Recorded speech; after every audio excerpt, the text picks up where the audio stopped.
Sócrates. Vai tentar lançar Zico. Zico com o Gentili. Grande lance de Zico. Para Sócrates, invadiu, pintou, atenção, bateu. Gol!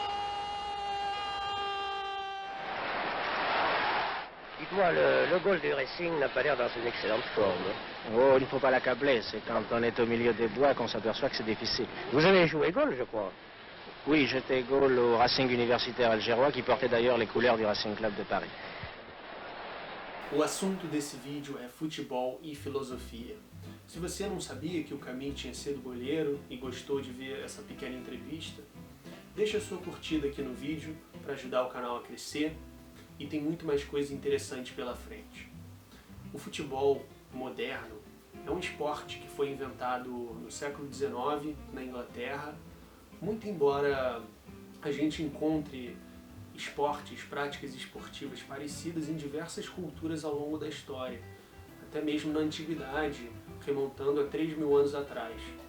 Na cultura romana, na cultura grega também, e mesmo em alguns lugares durante a Idade Média. E ele chegou no Brasil em mais ou menos 1894, que foi quando Charles Miller, um estudante paulista, veio da Inglaterra e trouxe vários artigos de futebol, camisas de clubes, bola, e começou a popularizar o esporte aqui no nosso país, que, se tratando de futebol, é um país de primeiro mundo. O Brasil é soberano no futebol. E o futebol, no Brasil, segundo o nosso filósofo Ronaldo Fenômeno, é a ocasião singular na qual o povo brasileiro, com todas as suas divergências e polaridades, está junto torcendo pelo mesmo objetivo, pelo menos em teoria. Essa Copa do Mundo vai ser uma Copa muito interessante por diversos motivos. Eu vou falar sobre isso.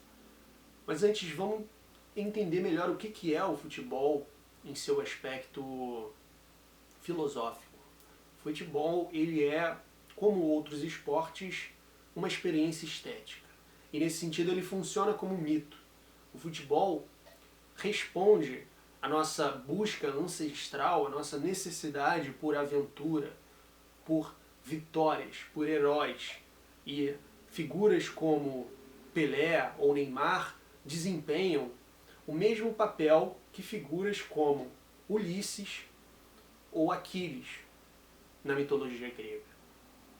A figura do herói, a figura do modelo. Não à toa, na Copa de 2002, na qual o Brasil foi pentacampeão, o Ronaldo Fenômeno ele lançou um corte de cabelo. E várias pessoas, jovens, crianças, imitaram o seu corte, para o desespero das mães desses garotos. E essa atitude, esse fenômeno de jogadores craques de futebol lançarem moda masculina, ele continua se perpetuando. O torcedor, exaurido de sua rotina de trabalho, ele se apossa da vitória do seu time como se fosse uma glória pessoal.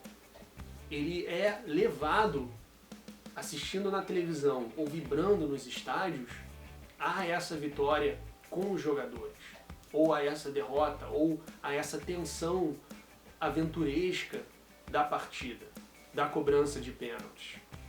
Então é como matar um dragão, é como enfrentar uma guerra, é como ir para o campo de batalha, pelo menos na nossa necessidade imaginativa de histórias, de aventuras, de modelos, de heróis.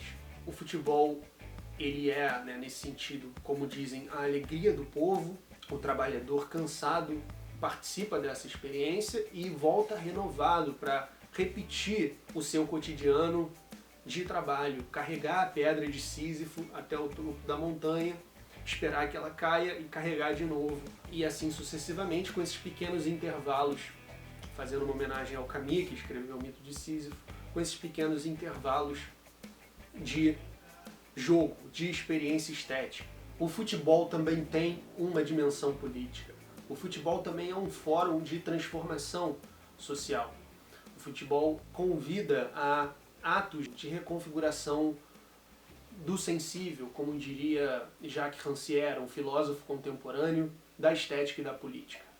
Gestos como, por exemplo, da seleção da Alemanha nesta Copa do Mundo são exatamente um exemplo desse tipo de possibilidade de transformação a partir do futebol.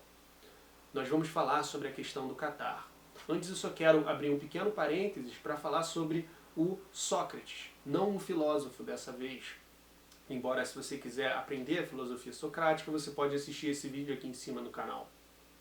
Mas eu estou falando do jogador, que foi homenageado com esse nome porque o pai dele gostava muito do filósofo Sócrates. E Sócrates, o jogador, fez uma grande carreira no Corinthians e em outros clubes e na seleção brasileira, embora não tenha conquistado o título. Ele participou da experiência da democracia corintiana no começo dos anos 80, que foi uma experiência de reconfiguração das normas, de abolição das hierarquias no clube corintiano. Os próprios jogadores decidiam a escalação, decidiam o que seria possível fazer ou não fazer dentro e fora de campo, o que seria permitido, na imagem pública dos jogadores, andar com bebida, outras questões, liberação de certos jogadores da concentração, enfim. Isso tudo passou a ser decidido coletivamente pelos jogadores, entre os quais estavam Casagrande, o próprio Sócrates. E Sócrates foi um jogador que esteve sempre atento às questões políticas. Ele viu seu pai precisando queimar livros durante a ditadura militar. Ele foi um grande manifestante dentro e fora do campo. E no contexto que a população brasileira já pedia democracia, já buscava, tinha esse anseio. Assim, isso corroborou para essa experiência de consolidação democrática que ia acontecer um pouco depois. Na Copa atual, nós estamos diante de um evento que também convida para muitos gestos políticos, porque se trata de uma Copa sediada em um país fundamentalista. O Catar segue a vertente do wahhabismo no islamismo, que é uma vertente fundamentalista, que segue na letra regras que foram criadas há milhares de anos atrás. E nessa sociedade, as mulheres não têm os mesmos direitos que os homens. Para uma mulher sair do país, estudar fora, ela precisa de uma autorização do homem responsável por ela. Mulheres são condenadas a chibatadas quando tentam denunciar abusos sexuais, como aconteceu no caso de uma mexicana que lá estava. E o líder da nação, o emir, que é um apaixonado por esportes, é também um monarquista absolutista. E além dessa questão com relação às mulheres, tem a questão dos homossexuais, que o embaixador da Copa disse que é uma doença mental, mas que eles iriam tolerar a presença dos homossexuais durante o evento. Fora isso, tem também a questão dos imigrantes, dos trabalhadores, que, segundo fontes, foram mortos aos 6.500, estima-se, na construção dos sublimes estádios que sediam os jogos da Copa.